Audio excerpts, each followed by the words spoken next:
Nahaharap ngayon sa recommendation of filing of plunder charges ang dating senador matapos madawit sa flood control scandal. Bakit nga siya dinadawit ngayon? At isa pa, bakit siya ang target? Simpleng-simple lang.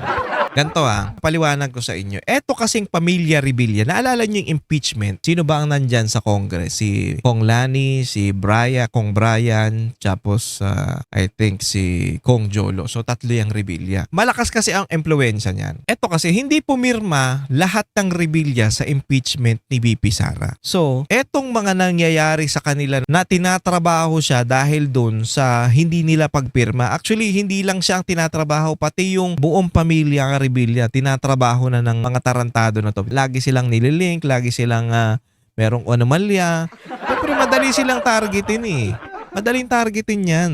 Yang Revilla, pamilya Revilla, madaling targetin yan, easy target yan. At pag-uusapan talaga.